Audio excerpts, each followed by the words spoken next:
There's been a disturbing trend I've noticed growing in popularity online, and that is regretful mothers, as in women who are voicing out more and more how much they regret being mothers and would never do it again. Welcome back to my series where I read messages from regretful parents. I consider myself someone that stands 10 toes down on the fact that I regret motherhood. It's like I don't regret my daughter, I regret the role. I think people are rubbed the wrong way about it because most moms feel that way. What is something that you'll get a lot of hate for if you say it out loud? That a lot of parents out there regret having kids. Drink the coffee, it'll make you feel better. I've wanted to give my own personal take on this growing trend of mothers coming out and saying, I regret being a mother. I regret having kids. And I've held it off until now. This video is titled Overcoming Regrets of Motherhood, and it features a 50-plus-year-old mother who shares exactly why she regrets motherhood, and the host of the podcast also seems to agree. A link to the full video will be in the description. Because one of the things that you said at the end of the conversation was, now that I'm 50 plus with a grandchild, if I had to do this motherhood thing all over again, I probably would not do it. Yeah, that shook you a little bit. That I was like, oh, because I've had the conversations and they will cut you up in the comments if you say, motherhood is hard. I don't really like this. This maybe ain't the job for me. You can say those things and people give you no grace for your truth. Right. But I've had the conversation of like, this just isn't what I thought it was going to be. Like, this is hard. We aren't talking about it. But I haven't necessarily had a conversation where someone was like, if I could do it all over again, I wouldn't do that. So talk a little bit about your journey, your experience as a mother that has led you to the conclusion of like, Yeah. So first, let me say this. I think there's always two truths, no lies, right? So my two truths are, I love my sons who are adults, 28 and 33. However, I have not enjoyed motherhood. So as we talked about real quick on the podcast, on our live, I was like, my experience as a mom has not been easy. So first of all, I started out as a teen mom. That's difficult in itself. My son's father never really played All right, teen mom isn't good at all. a part in his life. We were both in high school, so he went on to live his life and move around the cabin, and I had to shift my life. Then I got married. I was in an abusive relationship and then got a divorce. So I have experienced so many different things as a mom that have not been joyous experiences for me. Now, we're going to bring it up just because this is coffee land, right? Abuse. What are we talking about here? Is it the way we see a lot of these women use abuse? Like he was emotionally abusive? What are we talking about? And these are important questions. So, like I said, there are some joyous moments. However, it has been very, very difficult for me. And funny enough, it's been harder having adult children than it has been when they were younger. oh, you just said so much. So what I heard was becoming a teen mom, in your opinion, in hindsight being 2020, kind of set your life on a path of failure. That's the beginning of a tough life. Having to pick up the pieces and figure it out, and you maybe didn't ever find your footing from your teenage years. No, not until now, and I'm 51 years old. Wow. And motherhood, you feel like was that's kind of what you spent your time doing. Absolutely. You were so focused on raising children that you didn't necessarily have time to raise yourself or figure out who you were. Absolutely. So you have to understand, I was headed to college when I found out I was pregnant. I was almost in my last year of high school. I found out I was pregnant by accident, to be completely honest. And now I have to shift from, I'm no longer going off to college. I'm not going to look at colleges anymore. I'm not going on that journey with my counterparts as far as schoolmates are concerned, right? Now my sole focus, when I crossed that stage at graduation and got my diploma, there was a stroller on the other side with my son in it. So I had to redirect my entire life. So I did go back to college, but at that time now, I'm a mom, I'm a professional, I got a side hustle, I'm newly married. So now I'm not having that journey alone as Kendall, but I'm having that journey as a mom and a wife and a business owner and also someone working in corporate America. With all of those responsibilities that never allowed you the freedom to just ever really focus on yourself. Never. Could it be that all this would have been avoided if she married before she carried? Now you might be saying, well, Chisha, she did get married and she still feels the same way. Let's keep listening. Ever. I say motherhood is the hardest and the longest job that you'll ever have with no days off. You don't get any sick time, PTO, and sometimes it's a thankless job as well. Most of the time. Most of the time. And I don't the expectation. Absolutely. And I think I've always been very honest about my motherhood journey where my friends would laugh at me. But I'm like, I would rather be 100% real about this because I know at some point someone has to come to me and say, girl, I feel like that too. And that's what I'm hearing on this platform because I'm not afraid to say the quiet parts out loud. Like at this age, I'm not trying to impress anyone. And I've always been genuinely me and 100%. So, yeah. So when I had my first son, I was literally, my story is the opposite of yours. Okay. I had my first son at 35. Okay. Right? So literally opposite. And maybe same week postpartum, I remember thinking to myself, I'm 35 years old, right? And I'm thinking, how the hell are these 16-year-olds having babies? How in the world can a teenager even mentally wrap her mind around the dedication, the commitment, the sacrifice that it takes to literally give your life to someone else? What she said right there is so facts, man. It is so real. So real. In fact, it's so real that I actually had the same thoughts after getting married. I thought to myself, all right, so building a family, you know, people usually take time when they're thinking with common sense. And then I start to think of all the young women who just plunge into single motherhood with multiple children. No, not one kid who you're stressing over, hoping you're going to do the right thing. No. 3 or 4 children to one person. That burden of responsibility to provide for those children by themselves. And the more I thought about that, the crazier I think men who are out here not protecting their seed or themselves and just having babies left and right. And the women who allow these men and say, yes, go ahead, I will have your baby and be baby mama 2, 3, 4. The more that whole group of people who continue to do that just seems crazier and crazier to me personally. That is why I am so vocal on my platform about the responsibility of parenting, that this ain't cute. Having a baby, they're literally a baby for less than a year. That ain't even cute. Real. You know, the pictures are cute, but the process, it's not. It is not cute. Not at all. We are not honest about it. We celebrate bad decisions. We want to talk about things once it's too late, and we're trying to pick up the pieces. And I'm all about preventative. Like, absolutely. Let's have these conversations, uncomfortable conversations on the front end, so we can prevent these painful realities on the back end. Absolutely. Because we get no one is winning. No. The child is surviving. The mother is literally surviving. But 9 times out of 10, you're not happy. No. You know, and an unhappy mother impacts a child times 10. I agree. It's okay. So this is really important.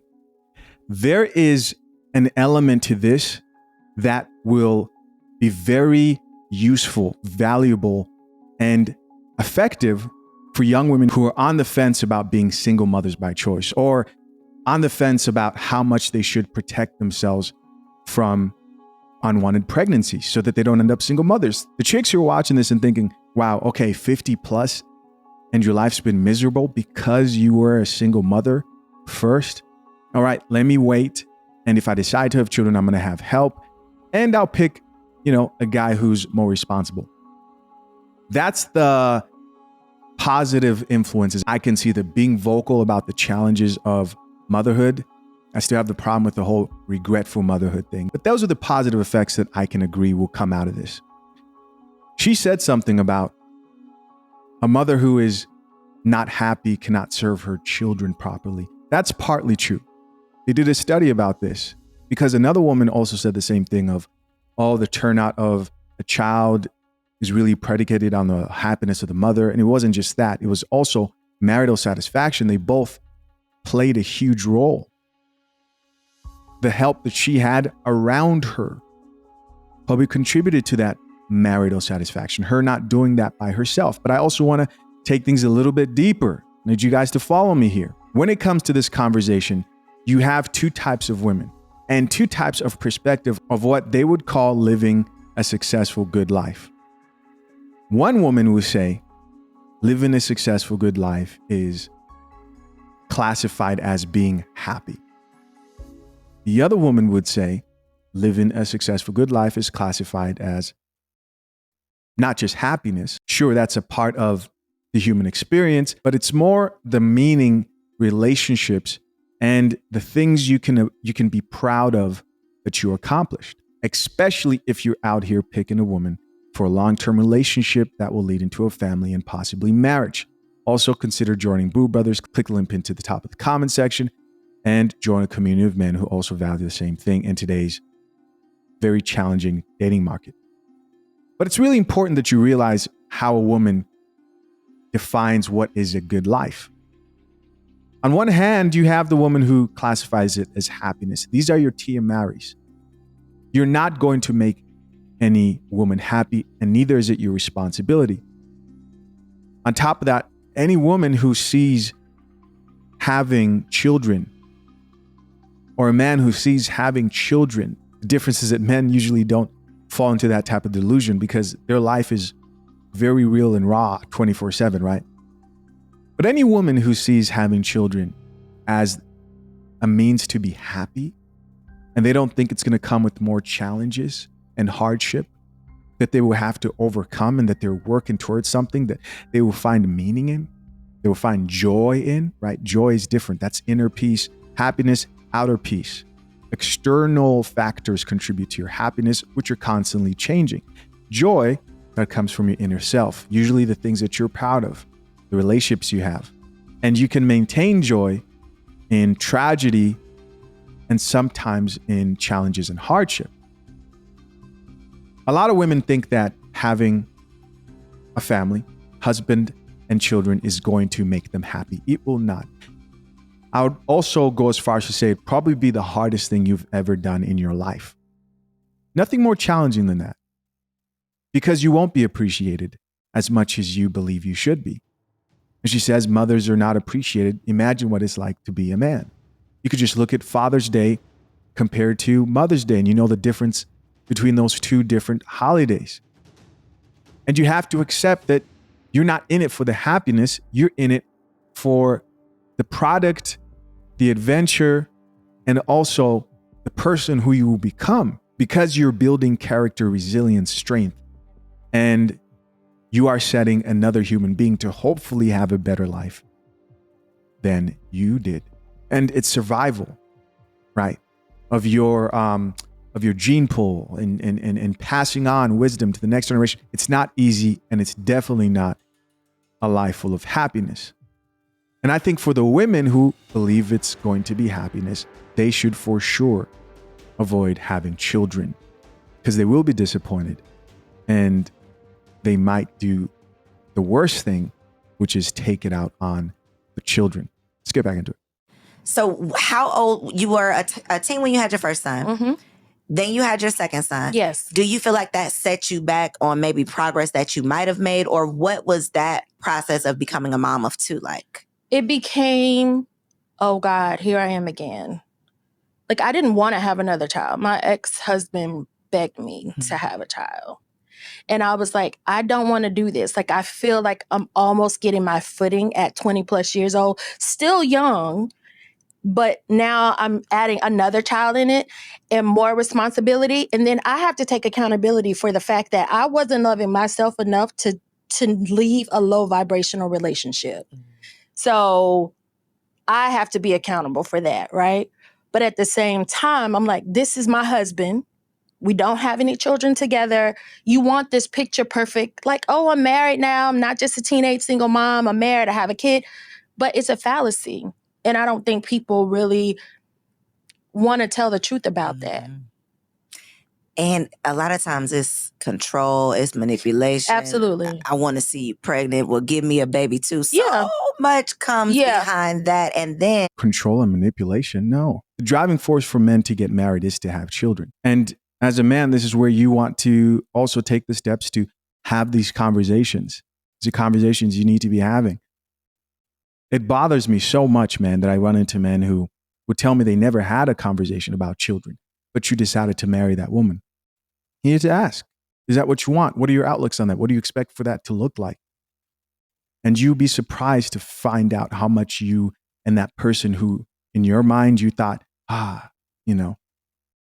she is the woman I want to marry. You'd be surprised to figure out that you guys are completely different when it comes to certain foundational values.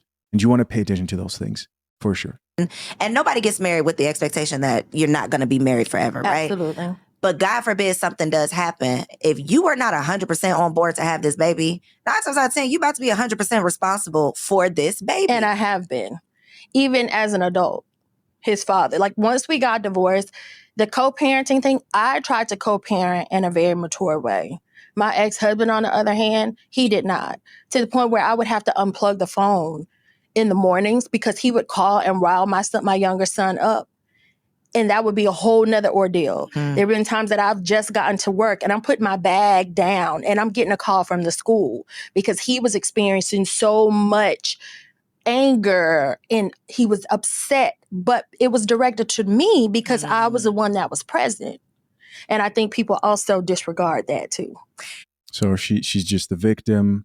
I guess she did take a bit of accountability earlier, but let's keep listening. The parent that stayed. Yes. You picking up the pieces and you're getting all of it. You have to deal with all of it. So not only are you trying to navigate your own feelings, absolutely, leaving a relationship. And ladies, we already know, a bad relationship, baby, it will literally ruin you. It will. So to be trying to pick up the pieces for yourself and then trying to help your children navigate a transition as well. Y'all, it is the most difficult, challenging. Absolutely. I say to myself often, how are moms not doing drugs? That is not politically correct, but how are y'all surviving? But that's real. And y'all, people are doing drugs. That's where the prescription pills, the wine at the soccer game. All of that. Right. They are. What's it like? 1 in 4? Let me look it up. And that's the end of the video, guys. Here, I gotta look up like 1 in 4 women are on the psych meds or something like that. Let me make sure. Let me validate that. Here it is. According to a report from Pharmacy Benefit Manager, 1 out of every 4 women in the U.S. has a prescription for some form of mental health medication. This is depression, ADHD, anxiety. And, people talk about progress and how much feminism has helped women, but they don't talk about the sacrifice they've had to make mentally, because this wasn't the case in the past.